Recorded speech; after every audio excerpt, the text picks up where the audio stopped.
Hilir banget. Hilir banget. Sementara kalau hilirnya itu nggak banyak yang bisa jual terus gimana? Permasalahannya bang, Nah sekarang apa Bang? dia suka main sendiri. Nah itu yang udah nggak relevan lagi dengan zaman sekarang. Nggak ada lagi bisa main sendiri. Superman is dead gitu kan. Wah, itu Bali banget dong, Bali. Buset.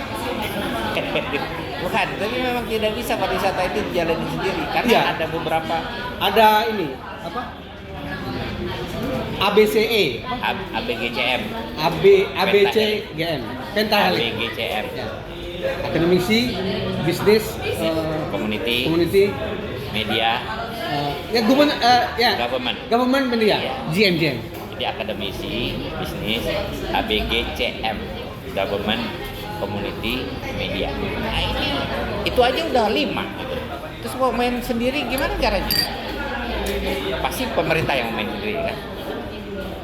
dengan kroni-kroninya nggak bisa, nggak bakal jalan. Nah sementara kan harusnya mereka tuh pemerintah itu berpikir meninggalkan legacy. Dia fokus pemasaran aja.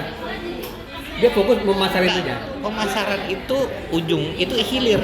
Nah apa yang mau dipasarkan kalau produknya itu brengsek semua? Dan produknya jangan kita. Kan produk kita.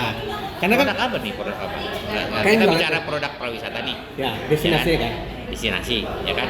Kita ini di industri adalah di hilir. Kita yang jual produk yang Iya. ada. Nah, produk yang ada yang bikin siapa? Bukan kita. Iya emang kita. Kan Government destinasi tadi. atau swasta yang punya lahan atau yang bikin atraksi kan gitu. Destinasi itu kan ada atraksi di situ, ya kan? Nah, apakah atraksi ini layak atau tidak tadi? Apa namanya? Packagingnya seperti apa? Uniknya apa? Nah, untuk membuat sebuah destinasi yang unik ini kan juga nggak ujuk-ujuk, harus benar-benar dilihat. Nah, bilang tadi kan kalau atraksi itu kan ada yang buatan, Ya. alam mungkin mana-mana mirip-mirip lah ya kan. Kecuali yang unik banget misalnya ada gunung yang bisa didaki dalam 1 jam tapi tinggi banget kan. Air terjun gitu. Air Gitu terjun, ya. tapi itu kan standar. Terus buatan dan budaya.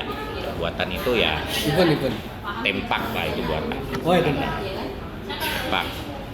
Terus budaya itu termasuk event. Karena ada Oke. yang bisa masuk di situ. Ya. Sekarang apa yang kita punya nih? Alam. Oke. Kita lihat seberapa uniknya alam yang mau dijual itu untuk pariwisata. Kalau nggak ada yang unik sama aja pantai-pantai begitu malah lebih jelek. Gimana kita mau jual kalau gitu kan? Terus tadi kan buatan, ada nggak Disneyland di sini kan gitu? Ya, atau sesuatu yang nggak ada, ya coming soon, alhamdulillah, amin gitu. Tapi artinya kalau ada itu yang bisa jadi magnetnya, ya.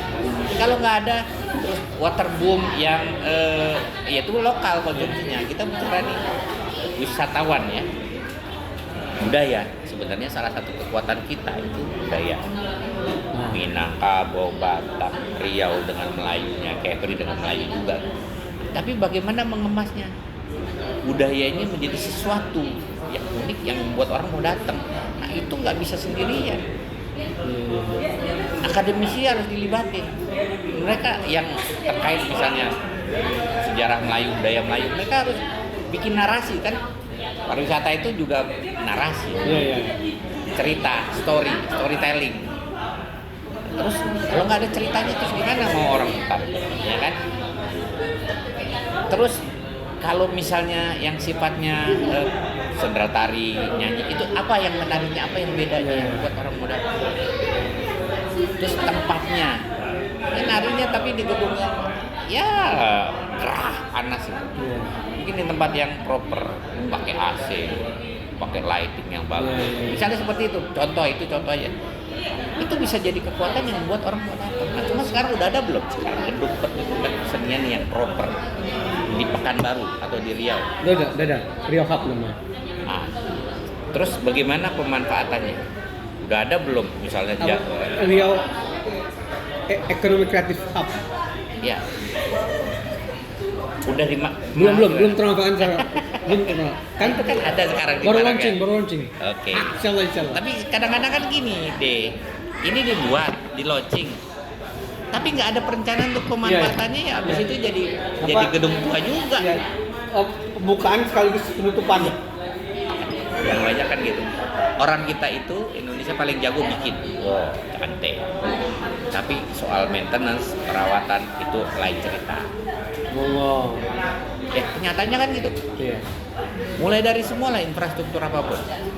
Kalau bukan dibuat oleh orang yang punya visi perawatan itu jadi gedung tua. Berapa banyak gedung-gedung ikonik kita yang cuma jadi Habis pon biasanya banyak yang belum lama udah bolong sana, bocor sini. Ya gimana nggak bocor orang nggak pernah diganti. nggak dipakai. Nah itu, peran Asita itu kan kita di hilirnya, tapi kan kita gemes nggak ada yang bisa kita jual. Nah kita agak mundur sedikit nih. Tapi kita nggak bisa bikin juga.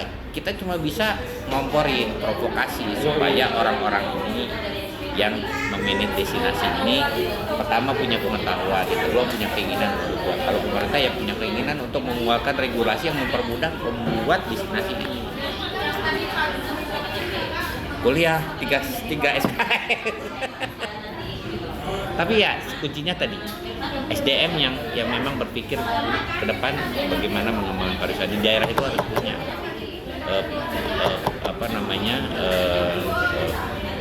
sekolah-sekolah pariwisata, mulai yang dari tingkat pelaksana ya, tingkat middle management sampai yang tingkat top levelnya ya. Makanya di sini belum ada jurusan ini. SMK belum banyak.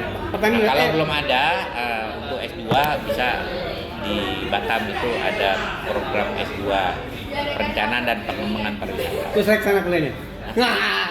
Ya bisa hibrid. Bisa hibrid. Jadi yang dari daerah itu bisa online juga kalau nggak salah. Ya. Boleh. Sebenarnya ya dosennya juga orang Bandung. Dosennya itu orang Bali, orang Jogja. Enggak orang Batam, ada orang Batamnya juga, tapi campur. Jadi S2 ya? S2. Kalau di level ini kan di level penentu kebijakan. Jadi gimana kita membuat penentu kebijakan, membuat kebijakan kalau kita nggak tahu ilmunya gitu loh. Siap. Ya kalau mau ikut S2 ya hubungi nomor di bawah ya. Siap, mantap.